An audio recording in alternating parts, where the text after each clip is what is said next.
इयम् आकाशवाणी। सम्प्रति वार्ताः श्रूयन्ताम् प्रवाचकः पुनीतत्रिपाठी।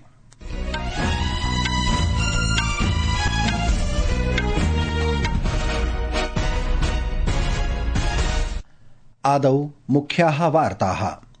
केन्द्रीय मन्त्रिमण्डलेन प्रायः सपाद 7,000 कोटिरूप्यकाणां वित्तीयव्ययेन सिण्टर्ड रेयर अर्थ परमानेंट मैग्नेट्स इत्युत्पादनस्य प्रोत्साहनाय योजना अनुमोदिता। राष्ट्रम् अद्य संविधानदिवसम् आचरति। राष्ट्रपतिः द्रौपदी मुर्मुः नवदिल्ल्याः संविधानसदनस्य केन्द्रीय सभामण्डपे प्रस्तावनापठनस्य नेतृत्वम् अकरोत्।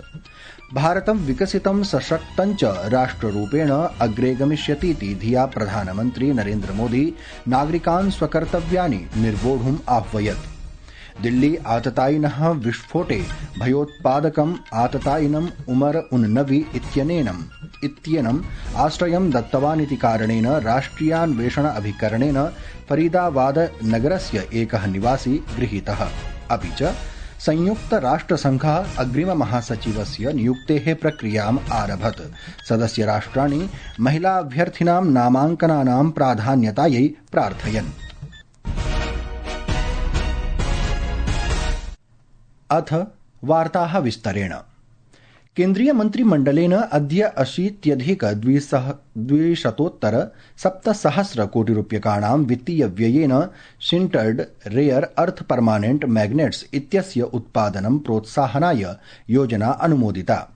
अस्य प्रकारस्य प्रथमस्य उपक्रमस्य लक्ष्यमस्ति यत् प्रतिवर्षं 6,000 मैट्रिक टन परिमितम् एकीकृत दुर्लभ भूस्थायि चुम्बक निर्माणं देशे स्थापयेदिति। अद्य सायंकाले नवदिल्ल्यां वार्ताहरैः सह वार्तालापं कुर्वन् सूचना प्रसारण मन्त्री अश्विनी वैष्णवः अवदत् यत् मन्त्रिमण्डलीय सभायाम् अन्यानि अनेकानि निर्णयानि गृहीतानि सन्ति इति।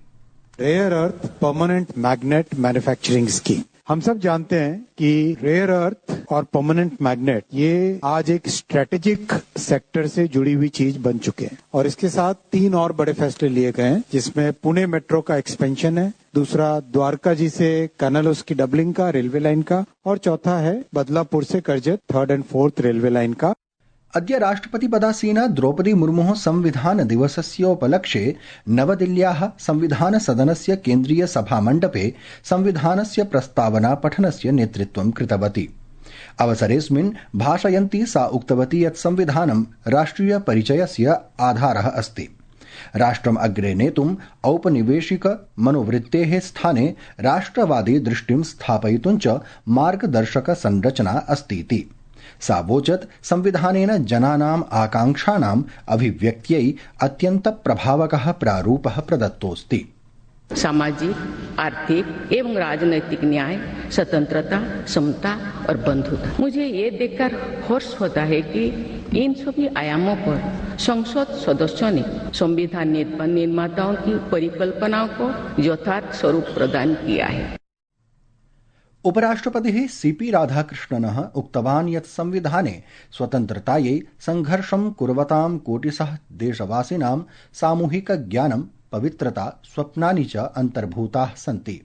सः अवदत् यत् महान्तः विद्वांसः प्रारूप समितेः संविधानसभायाः सदस्याः च कोटिशः भारतीयानाम् आशाः आकांक्षाः च पूरयितुम् अन्तर्दृष्टिपूर्णान् विचारान् दत्तवन्तः।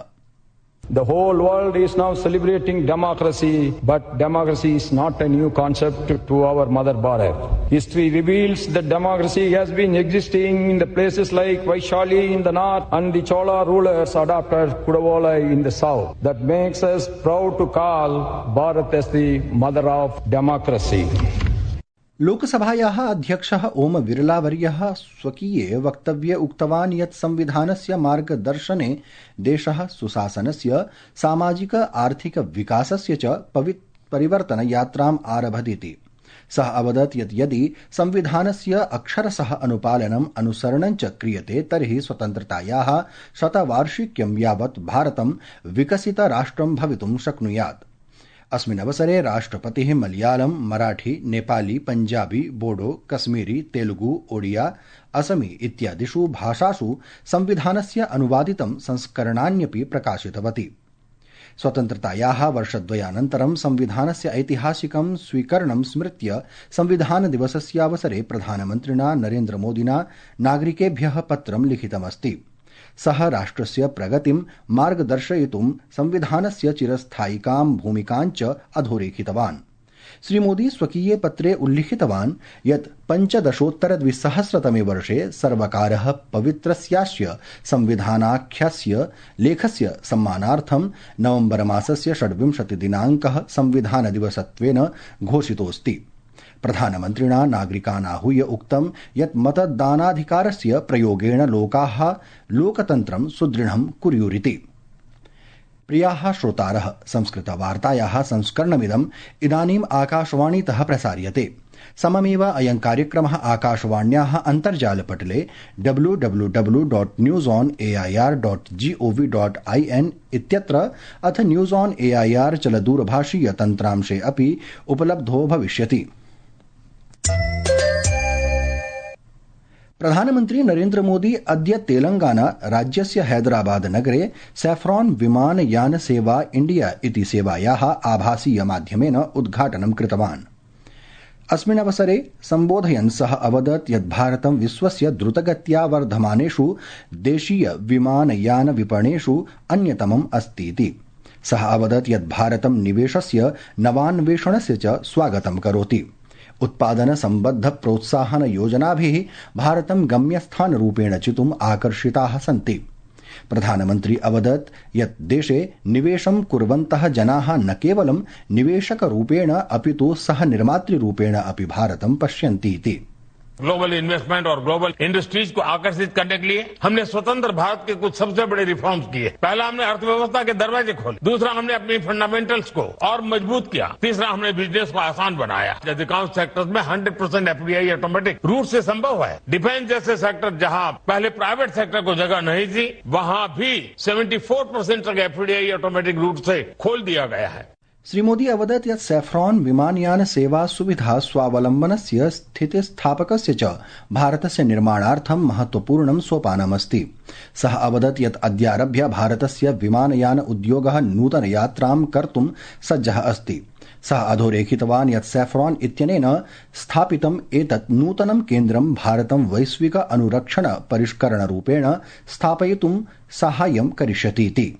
भारत के एविएशन सेक्टर में तेज एक्सपेंशन के चलते maintenance, repair and overhaul MRO की सुविधाओं की जरूरत बढ़ रही है। हमारा 85% एमआरओ का काम देश के बाहर होता रहा है। इससे खर्च बढ़ता था, समय ज्यादा लगता था और एयरक्राफ्ट लंबे समय तक ग्राउंडेड रहते थे। ये स्थिति भारत जैसे विशाल एविएशन मार्केट के लिए ठीक नहीं थी। इसलिए आज भारत सरकार देश के दुनिया के एक बड़े एमआरओ केंद्र के रूप में विकसित कर रही है। अब पहली बार देश में एक global OEM deep level servicing की सुविधा स्थापित कर रहा है।